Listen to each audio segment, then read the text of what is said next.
sobrang laking vindication nito para kay Sen. Leila, no? Para sa buong oposisyon. Si Sen. Leila na miyembro ng oposisyon ng pinaka-sumalo, ng pinaka-malalakas na dagok mula sa Administrasyong Duterte.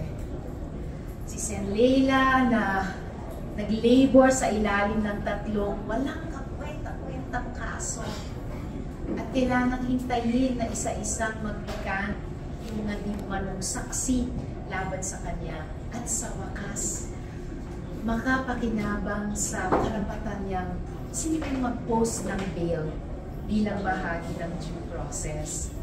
At pagkatapos ng siguradong maraming luha ng tuwa sa araw na ito, pagpapasalamat na na-survive niya itong napakatagal at matinding kawalan ng katarungan, pagkatapos niya mag-survive ng isang stroke, pagkatapos niya mag-survive ng isang hostage-taking, ay hindi mauubos ang tuwa at ang fighting spirit at kasunod na itong mga luha ng tuwa ay ang mga araw ng paghabol sa katarungan. Ma'am, may panghihinayang ba kayo na hindi na siya senador, at least for now, hindi niya siya makakasama sa minority?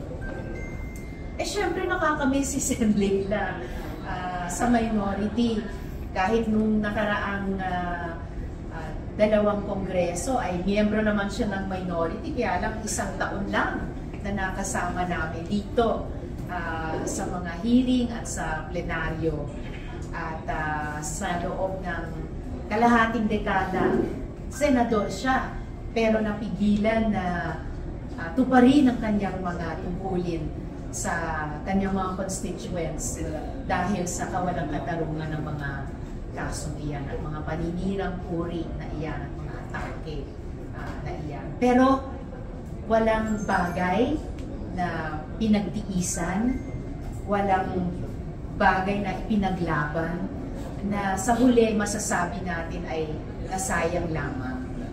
At gaya ng itinuro sa atin ni Sen. Leila sa loob ng higit 6 na taon, halos 7 taon, ang anumang ganyang pagdurusa ay para sa isang tao at isang leader tulad niya ay magagamit lamang sa mga susunod pang panahon para patuloy na maglingkod sa mamamayan. But what does it say? It's an indictment of not only that our judicial processes, but also our political system. We all know that former President Duterte pushed for the fight against the former president. It is partly an indictment of our judicial process and our political process. At sa mahabang panahon, parang halos lahat indictment eh. Pero sa huli, sa araw na ito, dahil hindi talaga bumitaw si Leila, dahil hindi talaga bumitaw, kumapit lang talaga ang mas maraming mamamayan, di pilit natin ipinakita na pwede naman palang magdesisyon ng tama ang ating judicial system. Pwede naman palang tayo mga mamamayan dahil lumalahok sa mga proseso at institusyon ng politika, kahit mahirap, ay magbubunga din ng isang pagpapalaya tulad para kay Leila. But paano po kaya maiiwasan yun, ma'am? Kasi si Sen. Leila, more than 6 years bago siya napayagang magpiyansa. Kung nangyari yun sa isang senador, paano pa sa isang ordinaryong Pilipino na pwede ka palang ma-detain ng ganun katagal without that right to post bail?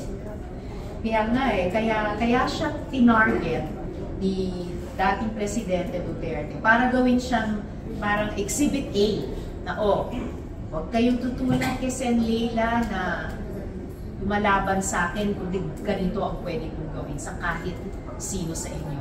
Yan ay patunay ng impunity na namayani nung nakaraang mga taon at hanggang ngayon ay kailangan nating basagin sa mga institusyon at internally sa kultura, pakiramdam o impression nating mga